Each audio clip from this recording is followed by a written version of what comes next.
Olá a todos os seguidores do canal Salada Produtos da Terra. Mais uma manhã hoje aqui, nublada na nossa região norte, município de Tomiaçu, estado do Pará. Polo produtivo de pitaia roxa, tá certo?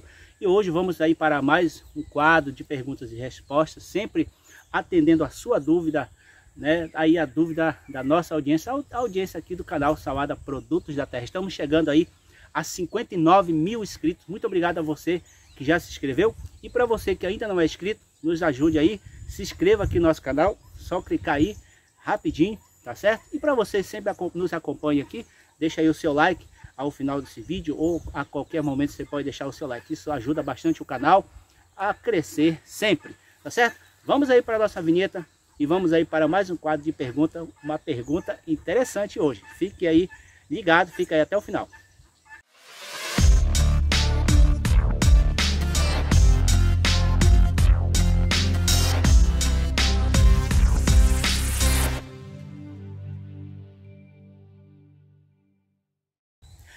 Então, gente, a pergunta de hoje é da dona Nair Coelho, aí de Ariranha, São Paulo. Muito obrigado, dona Nair. Sempre está participando aqui, sempre está acompanhando aqui o canal Salada Produtos da Terra. E hoje a dona Nair mandou uma pergunta aí que eu tive que fazer, eu tive que ir atrás, né, de dois especialistas aí, né, para poder fechar aí um parecer a respeito de polinização de pitaia. Então, fique comigo, fique ligado, a gente vai então, que eu vou falar a respeito disso aí. Então, vamos lá, olha só, eu tô aqui com uma flor, essa aqui é a pitaia Costa Rica, essa flor aqui se abriu à noite, tá aqui já, né, eu tô mostrando para vocês aqui, para que vocês vejam aqui, a gente vai falar sobre polinização de novo, tá? Então, olha só, a dona Nair,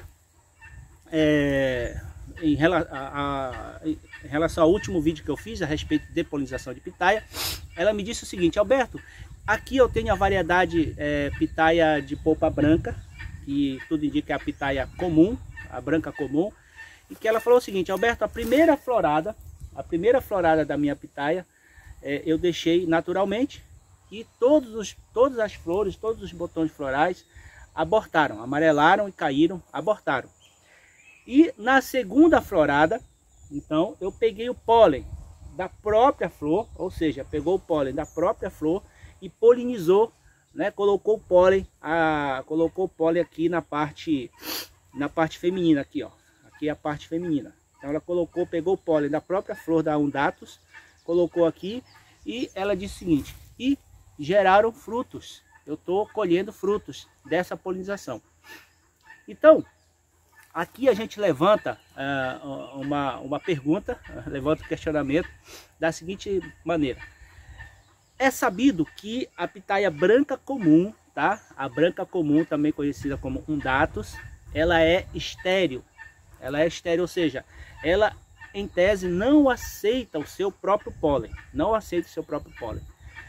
Então, a maior parte do pessoal, dos produtores aí da região sul, sudeste, que plantam essa variedade, eles plantam também uma variedade que seja, por exemplo, a Pink, a Orejona, que mais? A Nicarágua Orejona, né? Eu já falei, a Costa Rica. Então eles plantam outras variedades para que faça a troca de pólen entre elas. Então, hoje mesmo eu recebi algumas fotos de uma produtora aí de São Paulo, que ela tem no pomar a branca comum e ao lado a Pink. Então o que ela faz? Ela faz a polinização cruzada entre elas, porque as duas são estéreo. Tanto a Pink é estéreo como a branca comum é estéreo. Então ela pega o pólen da branca, joga na Pink, pega o pólen da Pink, joga na branca e ó, perfeito, produz frutos grandes e bonitos tranquilamente. Mas aqui a dona Nair Coelho está falando o seguinte, que ela usou o próprio pólen. Então vamos lá.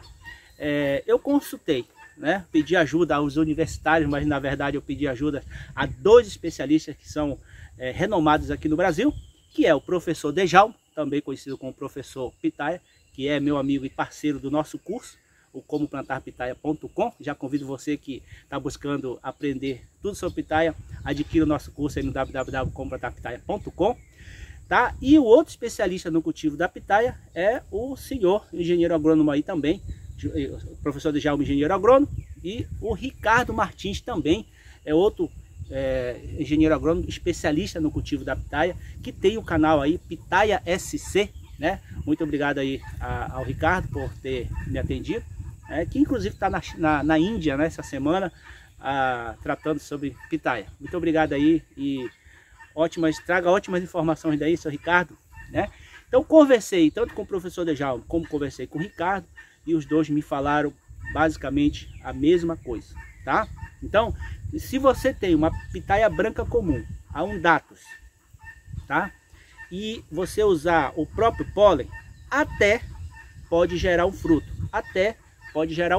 mas geralmente são frutos que não passam de 200, 300 gramas no máximo, sendo que o fruto da Undatus, quando polinizado com pólen de uma outra variedade, ele dá pitaia aí de 700, de 800 gramas cada fruto, que é o tamanho normal do fruto da Undatus, tá certo?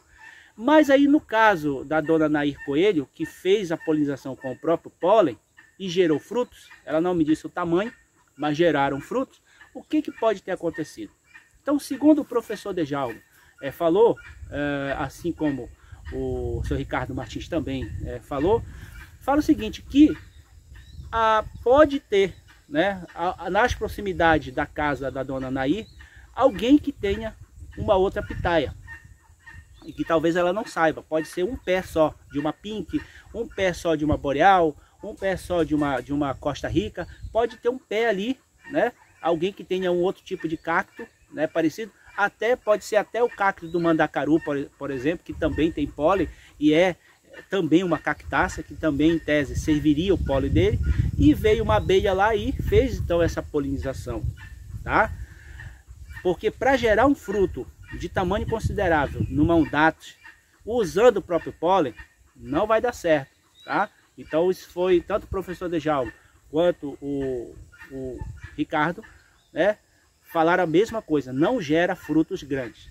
Até pode gerar um fruto, mas geralmente frutos miúdos. Se gerou fruto grande, é porque teve a intervenção ali, ou teve uma polinização vinda de um outro lugar, ou um vizinho que tem uma pitaia, ou alguém tem um pé de pitaia ali por perto, para poder fazer essa polinização.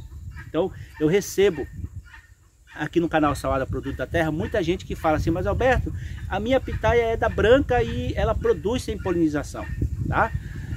Então, tem a variedade Vietnamese White, tem a variedade Thai White, tem a variedade BRS do Cerrado, a Lua do Cerrado, que são as duas variedades de polpa branca da Embrapa, que são auto-férteis, tá? Então, primeira coisa, você tem que saber de onde você pegou essa muda, porque se for a variedade BRS Lua e a BRS Luz do Cerrado da Embrapa, elas são auto-férteis, então ela não precisa que se faça polinização manual nelas, porque elas são auto-férteis. Se for a Thai White ou se for a Vietnamese White, também não precisa. Então a primeira coisa é saber de onde veio essa muda. Mas se a pessoa fala assim, mas não, essa daqui é a branca comum, quem me vendeu afirmou que é a branca comum, é a Undatus comum. Então, gente, a Undatus comum, ela não gera frutos grandes se não for polinizada com o pólen de uma outra variedade, tá? De preferência que não seja do mesmo clone. Por exemplo, se você pega, por exemplo, uma Dark Star, ela é um híbrido. Só que a Dark Star usa como base para fazer o cruzamento, ou usou como base para fazer o cruzamento, a branca comum, tá? A branca comum com uma outra. Então o ideal é você não fazer a polinização, mesmo que faça de um híbrido, para uma branca. Então você fazer a polinização da Dark Star com a branca comum, pode até servir, mas não é o ideal, porque são da mesma base, tá? Se você olhar o cladódio, o formato do cladódio da Dark Star, o formato do cladódio da branca comum são parecidos, porque vem da mesma matriz, o cruzamento é feito ali da mesma matriz. Então qual é o ideal? É sempre você usar, por exemplo, a branca comum, usar um pólen de uma vermelha, seja ela qual for, de uma polpa vermelha. Seja ela Costa Rica, seja ela Boreal Red, seja ela Pink, seja ela a Orejona, tá certo? Então, dona Nair, procure saber, né, aí na sua redondeza, se alguém tem algum pé de pitaia por aí, que provavelmente, ou essa sua pitaia, essa variedade que a senhora tem aí, se ela estiver produzindo frutos acima de 400 gramas, fazendo a polinização usando o próprio pólen, ou ela é autofértil, é uma variedade que a senhora adquiriu, seja lá de quem for, autofértil, Thai White, Vietnamese White, né? Ou a BRS Lua ou a Luz do Cerrado. Ou, gente, também tem mais uma, tem algumas variedades, principalmente vindas ali do Rio Grande do Sul, né? O professor Dejalmo estava me falando a respeito, que é uma variedade que é idêntica à branca comum, fruto igual, não é alongado igual a Vietnamese White, é idêntica à branca comum e elas são autoférteis, tá? Então eu já recebi a muda aqui de um dos nossos colegas aqui, parceiro produtor, do seu Sérgio Schwertz, acho que é mais ou menos isso, né? Aqui de Moju, próximo a mim aqui, que ele trouxe essa muda lá do Rio Grande do Sul, lá do sítio do pai dele, que ele falou assim, ó, Alberto, o meu pai tem essa muda aqui há mais de 20 anos, mais de 30 anos lá, num pé de árvore lá, e só tem ela lá na redondeza. O sítio do meu pai é afastado, não tem ninguém perto, só tem ela lá na redondeza. E lá ela produz frutos de 600, frutos de 700 gramas, frutos grandes, só ela. Então, o professor Dejalmo estava falando isso, que tem algumas variedades que não se sabe de onde vieram, da branca, bem parecido com a branca undatus, que são autoférteis, tá? Então, como que você pode saber? Então, se a dona Nair fizer a polinização usando o próprio pólen da pitaia e produziu frutos grandes, ou é de uma dessas variedades aí que não sei de onde ela conseguiu a muda, né? E produz normalmente, né? Ou sofreu a polinização usando de pólen de algum vizinho por lá que tem para poder gerar frutos grandes, tá certo? Ou é de uma dessas mudas aí que tem espalhada pelo Brasil, que tem muita muda, gente. Hoje tem muitas variedades, tem muitas espécies, na verdade são 4, né? Hoje que nós temos aqui, que se sabe, 4 ou 5, mas variedade de pitaia tem mais de 90 aqui no Brasil, tá certo? Então, eu espero ter respondido à dona Nair, né, e ao pessoal que sempre nos acompanha aqui. Então, uma sugestão à dona Nair é continue fazendo essa polinização, e pode ter momento que a senhora vai fazer a polinização usando o próprio pólen e pode abortar. Então, se abortou, o momento que a senhora fizer a polinização usando o próprio pólen dessa planta que a senhora tem aí e abortar, é porque de fato ela sofreu interferência de uma polinização de algum vizinho que tem aí. E naquele momento que abriu a flor da sua pitaia, não tinha flor lá, então logo abortou. Agora, se a senhora continuar fazendo a polinização e continuar gerando fruto, então provavelmente essa variedade que a senhora tem aí não seja a variedade undatus comum, seja uma variedade que seja autofértil, tá certo? Então um vídeo um pouquinho longo, mas espero ter aí contribuído com mais essa informação. Então para você que ainda não é inscrito no nosso canal, se inscreva no nosso canal aí, nos ajude a chegar aos 60 mil inscritos, que é a meta para o mês agora de fevereiro. Então, um abraço a todos vocês, um abraço aí também à dona Nair Coelho, muito obrigado pela pergunta. E você que tem pergunta, mande aqui para nós, que se a gente souber, a gente responde. Se eu não souber, eu vou atrás aí de quem sabe, tá certo? Obrigado a todos, até o próximo vídeo.